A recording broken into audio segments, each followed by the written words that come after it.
night. I keep thinking of the infant from that night. This life is amazing when you greet it with open arms.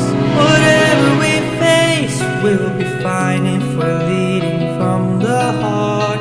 No matter the place, or we can light up the world. Here's how to start.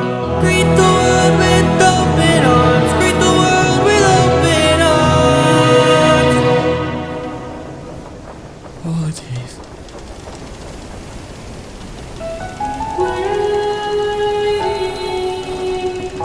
That voice. It can't be.